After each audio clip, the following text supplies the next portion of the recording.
Seorang lelaki menyertai bacaan doa.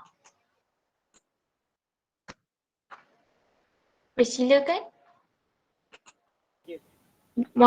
Ahmad Al-Bakir. Okey, menyertai bacaan doa hari ini. Boleh buka kamera Ahmad?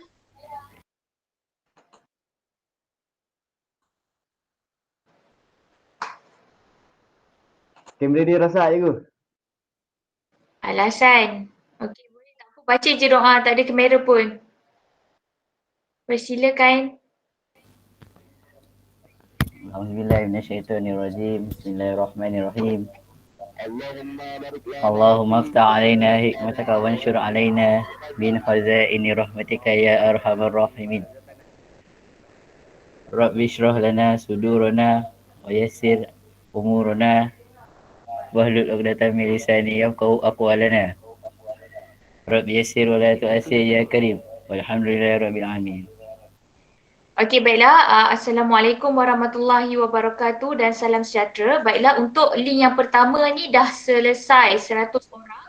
Jadi kawan kamu seterusnya masuk link yang kedua Okey, sebelum tu saya nak tanya, link kedua awak boleh dengar tak suara link satu?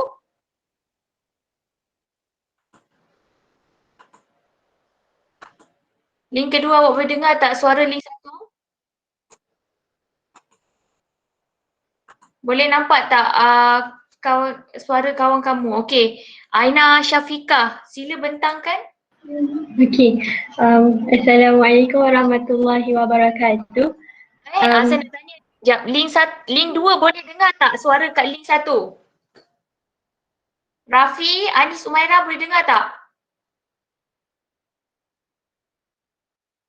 Kurang ni. Link 2 boleh dengar tak suara kat link 1?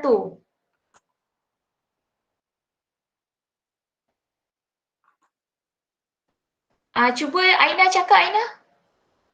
Saya cikgu. Link 2 boleh dengar tak? Boleh dengar je. Okey, nanti kawan awak cakap, okey, cuba dengar Okey, silakan. Okey, untuk hari ini saya ingin membentangkan tentang faktor kemunculan gerakan nasionalisme. Kemunculan nasionalisme pada abad ke-20 ni ada beberapa faktor. Contohnya peranan agama, penulisan kreatif dan media cetak. Selain itu, terdapat Aina, link kedua dengar tak?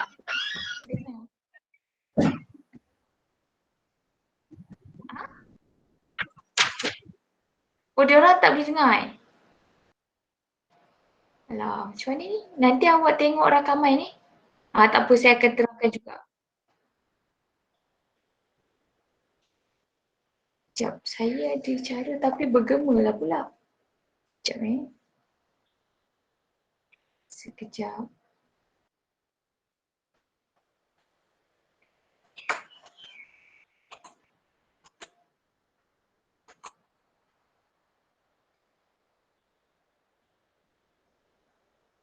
Okey, tak apa, teruskan link pertama. Aina, teruskan.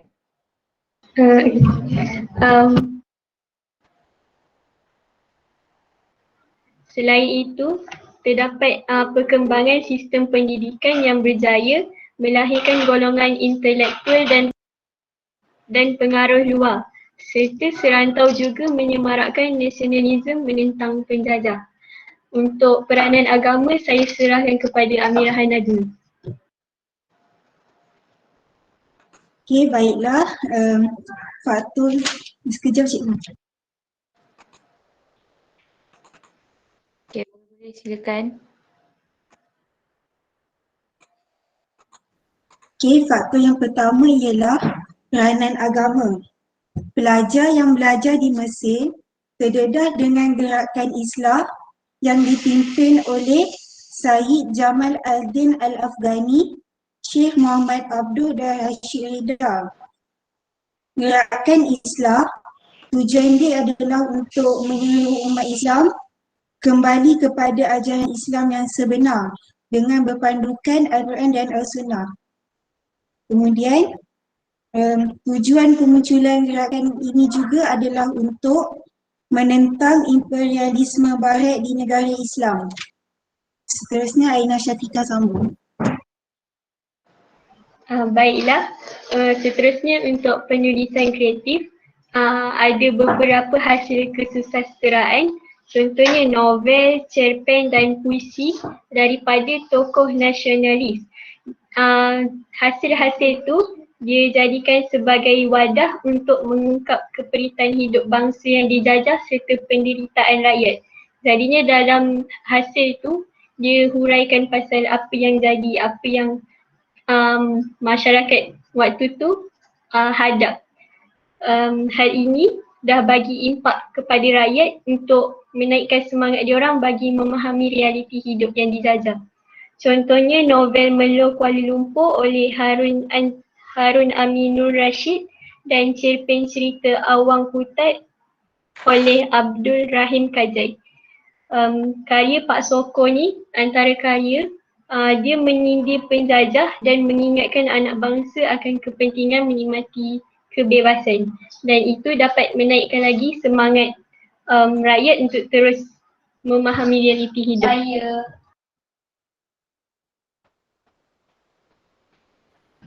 Okay, faktor Sekejap. Dua, tanpa awak masuk je dalam Google Meet ni, awak dengar suara saya kan, nanti saya akan terangkan.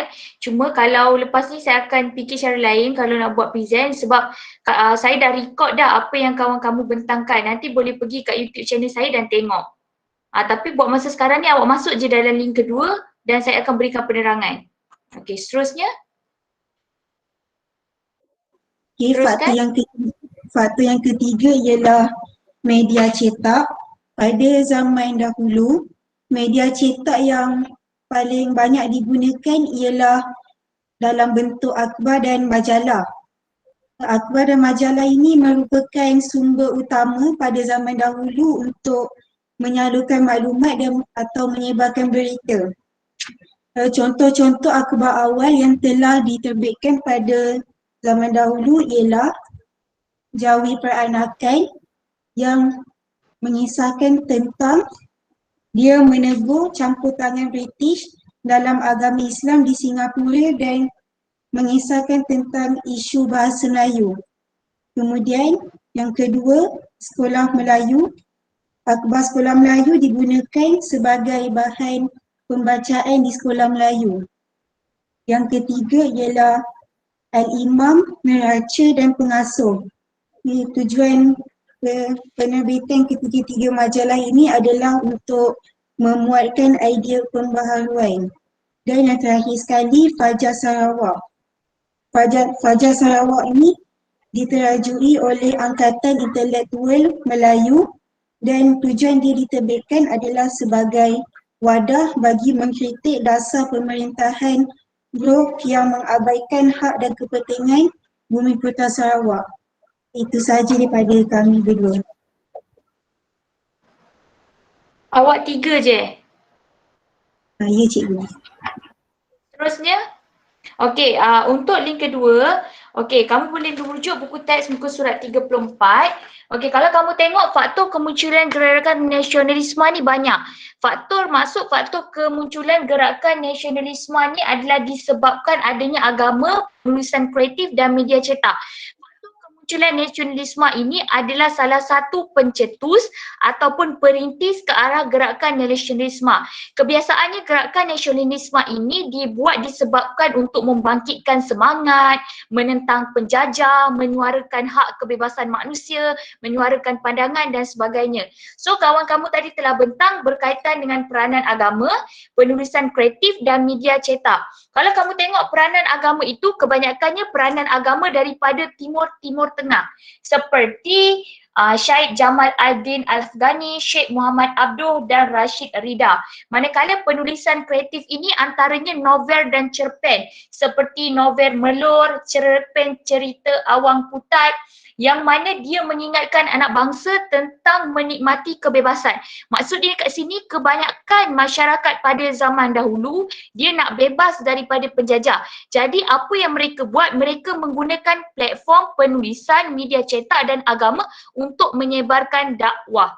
Begitu juga dengan media cetak. Media cetak ni kebanyakannya lebih kepada akhbar-akhbar. Okey, sebab zaman dahulu dia tak ada media elektronik, dia banyak media cetak. Jadi akhbar disalurkan bagi menyuarakan semangat dan juga apa yang mereka inginkan. Seperti Al-Imam Neraca Pengasuh Fajar Sarawak yang mengabaikan hak dan kepentingan bumi putra Sarawak. Maksud dekat sini dia menekankan bahawa regimen Brooke ini tidak menjaga kepentingan rakyat melalui akhbar.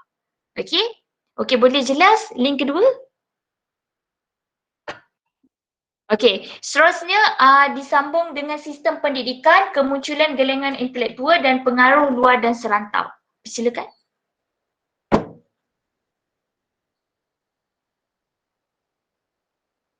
Saya cikgu. Seterusnya, faktor seterusnya iaitu faktor Siapa? keempat. Okey. Amirul Hazi. Amirul Hazi. Okey. Ialah sistem pendidikan. Pendidikan moden Islam melalui penubuhan madrasah telah meniupkan semangat baharu dalam kalangan pelajar pada awal abad ke-20. Antara madrasah tersebut ialah Madrasah Al-Atas Johor Bahru, Madrasah Al-Masyhur di Pulau Pinang dan Madrasah Al-Idrisiyah di Kuala Kangsar.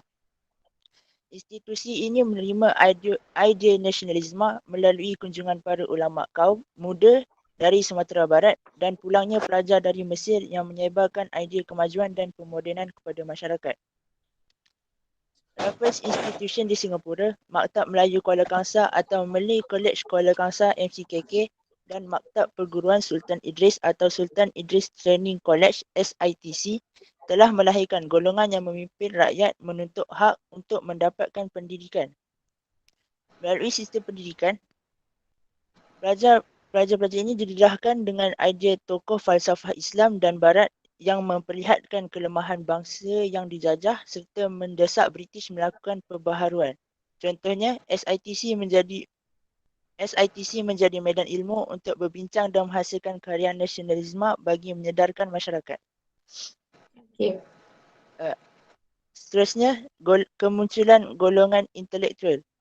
Hasil daripada perkembangan sistem pendidikan, lahirlah golongan intelektual seperti lepasan Timur Tengah. Contohnya, Syed Sheikh Al-Hadi yang menggerakkan idea pembaharuan dalam masyarakat.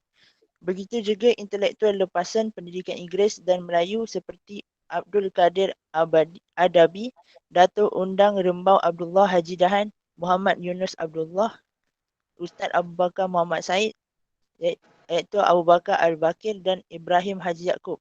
Mereka menggunakan akhbar serta menubuhkan persatuan bersifat sosioekonomi dan politik untuk menyedarkan rakyat tentang nasionalisme.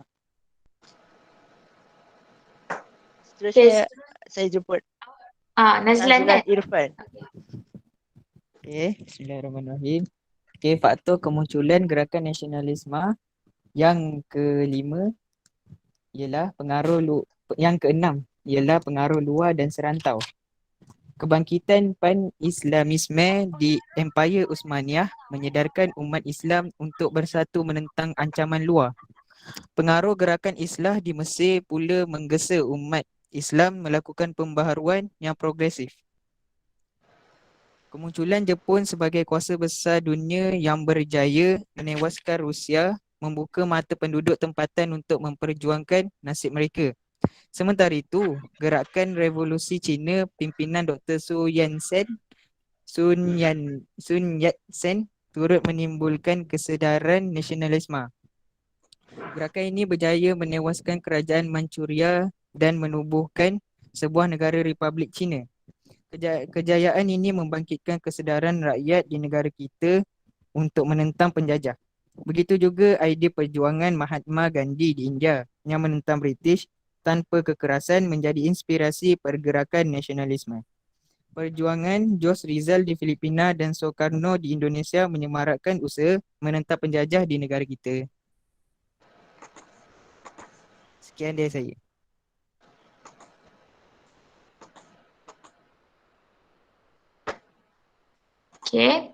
Okey, sekarang nampak tak slide saya? Dua-dua link. Nampak cikgu? Nampak 2.6 Nampak cikgu. Nampak. 2.6 kan? Okey, baiklah. Apa yang kamu bentangkan tu sebenarnya memang ada di dalam buku teks. Cuma di sini saya nak perincikan, iaitu kalau boleh lepas ni saya rasa untuk mengelakkan masalah link dan tapi saya nak buat pembentangan, boleh gunakan PowerPoint kot yang bentang Okey. So macam yang saya cakap tadi, peranan agama, penulisan kreatif dan media cetak ini adalah salah satu faktor yang mendorong ke arah nasionalisme. Okey, contohnya peranan agama saya cakap kebanyakannya daripada Timur Tengah, iaitu yang belajar daripada Mesir dan melakukan gerakan Islah. Gerakan Islah ini dia nakkan umat Islam kembali kepada ajaran Islam sebenar berpandukan Al-Quran dan Hadis. Itu saja. So itu peranan agama. Dia nak meningkatkan agama Islam atau mempertahankan pemerintahan Islam. Okey, manakala yang kedua adalah penulisan kreatif. Bila sebut tentang penulisan, biasanya buku. Tetapi pada zaman dahulu bukan sahaja buku, kebanyakannya lebih kepada novel dan cerpen untuk meningkatkan atau mengingatkan anak bangsa tentang kepentingan menikmati kebebasan. Maksud kepentingan menikmati kebebasan ni macam yang saya jelaskan tadi adalah kepentingan manusia untuk bebas, iaitu bebas daripada penjajah, nak merdeka. Itu yang dipertekankan dalam penulisan-penulisan ini. So di dalam penulisan-penulisan kreatif ini, apa yang perlu awak tingkatkan, apa yang awak perlu ingatkan ialah antara tokoh-tokoh yang terkenal seperti Abdul Rahim Kajai, memang ada terkenal di UKM, Abdul Rahim Kajai, penulis buku, kemudian Ishak Haji Muhammad atau Pak Sako dan sebagainya. Kesemua ini adalah penulis-penulis nasionalis yang menulis berkaitan dengan menaikkan semangat rakyat, mengingatkan anak bangsa akan menikmati kebebasan, menyindir penjajah. Itu adalah faktor-faktor yang mendorong mereka untuk menulis. Okey. Seterusnya ialah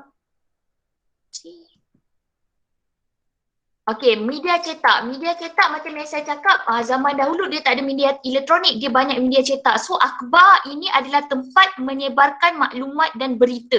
So contoh akhbar-akhbar yang terkenal ialah Al-Imam, Neraca, Pengasuh dengan memuatkan idea pembaharuan yang manakala Fajar Sarawak dia menentang regimen Brooke yang mana dia mengatakan bahawa mengabaikan hak dan kepentingan Bumi Putera Sarawak. Okey? Itu antara faktor itu antara apa yang tindakan akhbar ni buat. Okey, seterusnya pada zaman dahulu ada institusi yang terkenal sangat penting untuk melahirkan masyarakat yang berpengetahuan ataupun intelek. Okey, link pertama dengan link kedua dengar tak? Dengar cikgu. Yang pertama dengar. Pada zaman sebelum kemasukan British, ada dua antara institusi yang terkenal iaitu MCKK dan SITC ataupun kita panggil dalam bahasa Melayu Maktab Perguruan Sultan Idris. So selain dari sebelum tertubuhnya institusi moden ini, adanya institusi-institusi kecil yang menyebarkan pendidikan iaitu madrasah yang mana meniupkan semangat pelajar awal pada abad ke-20. Abad ke-20 lebih kurang tahun 1990-an lah.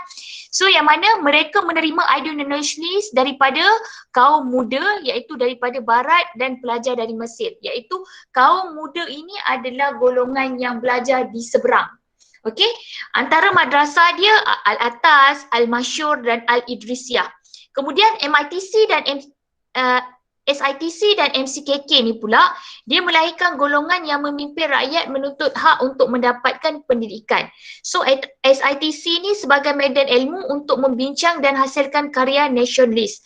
Manakala pelajar didedahkan dengan idea dan tokoh falsafah Islam dan Barat yang menunjukkan kelemahan British. Maksud dekat sini ramai yang nak tentang British pada ketika itu dan melaksanakan beberapa buku yang menyebarkan idea dan falsafah. Kemudian golongan intelektual, okey, dia sama je golongan intelektual, cuma dia pertekankan siapa golongan intelektual yang terkenal pada ketika itu. Antaranya Abdul Kadir, Undang Rembau, kemudian Muhammad Yunus Abdullah, Ustaz Abu Bakar dan sebagainya. Dan akhir sekali ialah pengaruh luar dan serantau. Maksud pengaruh luar ni daripada luar negara lah. Kalau kita tengok dia beri contoh dekat sini ialah negara-negara Asia dan Asia Tenggara. Contohnya negara-negara Asia iaitu kebangkitan Pan-Islamism atau gerakan Islam. Kemudian pada negara Asia yang lain contohnya India, okey, menentang British. Kemudian Asia Tenggara ditunjuk George Rizal di Filipina dan juga Asia lain di China. Okey, ini adalah tokoh-tokoh ataupun tindakan-tindakan nasionalis dari luar iaitu dari Asia dan Asia Tenggara. Okey, setakat ni jelas? Ada soalan? Ada soalan? Krik-krik. Ya ada. Ada. Ada cikgu. Okey. So seterusnya siapa nak bentang?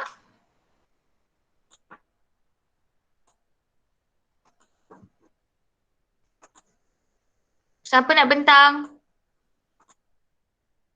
Nak ataupun yang disuruh cikgu?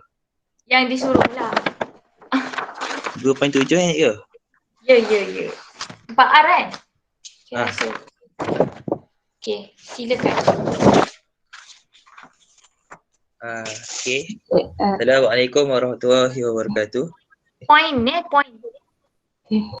payah baca. Okay. Untuk 2.7, perkembangan nasionalisme. Untuk perkembangan nasionalisme ni dia ada 3, tapi Pak R kami akan membentangkan tentang perjuangan golongan intelektual sahaja. Untuk saya akan membentangkan intelektual berpendidikan agama sahaja. Okey, link kedua rujuk muka surat 36, Afzan akan bentangkan perjuangan golongan intelektual. Okey. Untuk intelektual berpendidikan agama ni, tengok kat teks tu ada banyak. Jadi nak ringkaskan kepada satu poin saja, iaitu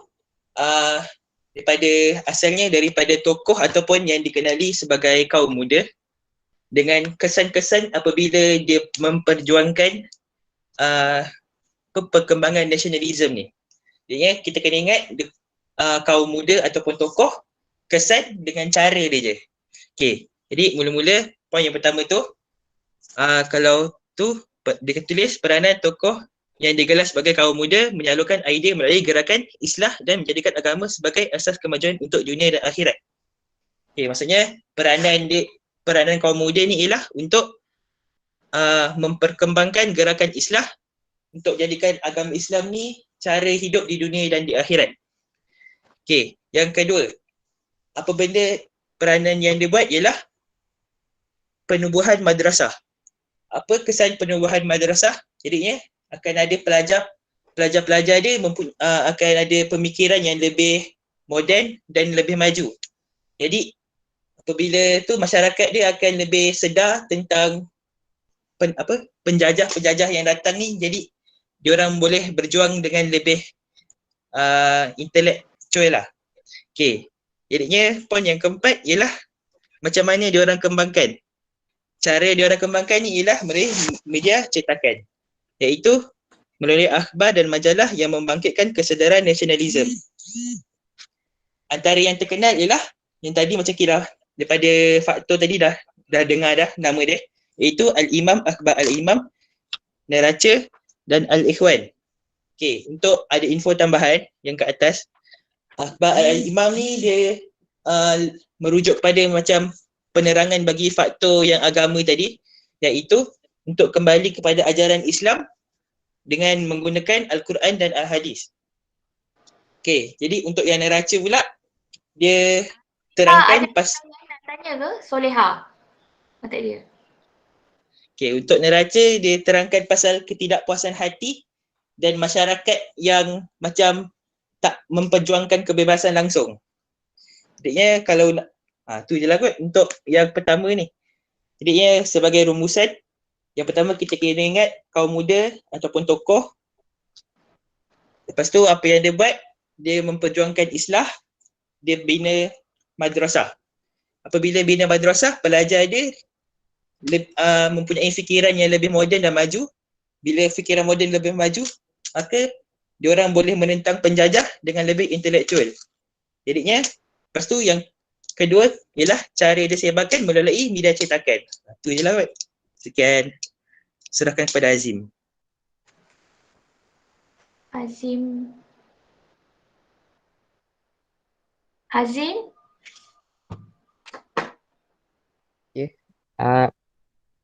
Saya akan membentangkan pada muka surat 37.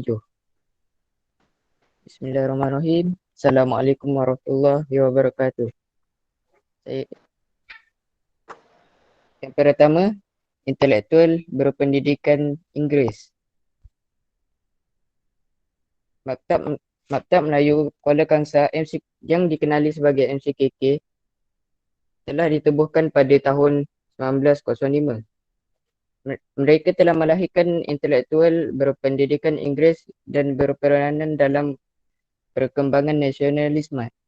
Maktab ini pada asalnya ditubuhkan untuk melatih anak bangsawan bagi diserap dalam pentadbiran kerajaan British. Lepasan maktab ini menggunakan kedudukan mereka untuk menyuarakan bak mendapat pendidikan bagi orang Melayu. Lepasan maktab ini terdapat empat orang iaitu lepasan maktab ini terdapat beberapa orang yang terkenal iaitu Raja Chulan, yang pertama Raja Chulan Raja Abdullah, yang kedua Muhammad Isno Abdullah, dan yang kedua Mahmud Mat, yang ketiga Mahmud Isno Abdullah, dan yang keempat Raja Uda Raja Muhammad. Mereka telah bertugas sebagai pegawai kerajaan menuntut British bagi memperbaik taraf orang Melayu di samping membuka lebih banyak peluang pekerjaan kepada mereka Melayu dalam jabatan kerajaan. Poin yang terakhir, mereka menyalurkan idea dan tuntutan dengan cara berbaik-baik dengan British serta menggunakan abas seperti Warta Malaya, Lembaga Malaya dan Utusan Melayu. Seterusnya bagi intelektual berpendidikan Melayu. Bagi intelektual berpendidikan Melayu ni, terdapat satu sekolah maktab yang terkenal iaitu Maktab Pengurusan Sultan Idris yang lebih dikenali sebagai SITC. SITC ni telah ditubuhkan pada tahun 1922. Daripada SITC ni, mereka telah melahirkan semangat kesedaran bangsa melalui beberapa usaha. Yang pertama, peranan guru, antaranya termasuklah O.T. Desuk, yang kedua Abdullah Hadi Hasan, yang ketiga Abdullah Hadi Abdul Manan, dan yang ketiga Harun Amir Nurusaid. Yang mereka bertiga ni telah berjaya menaikkan kesedaran dalam kalangan pelajar sehingga lahir ramai tokoh, penulis dan nasionalis. Usaha mereka yang kedua pula, mereka telah mewujudkan pejabat karang mengarang dan ketua penterjemahnya Zakbar. Mereka kedua-dua pejabat karang mengarang dan ketua penterjemahnya Zakbar ini telah berjaya menghasilkan paling je. Sudah. Sia-sia. Sialah. Tak apa, nanti kau sambung. Aku dah baru baca.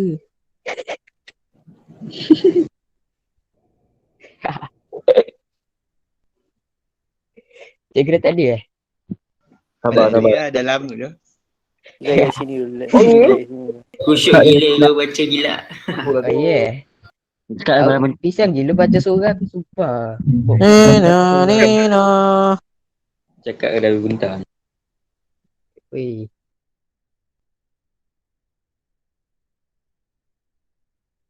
Cakap je semua faham. Hidup answer.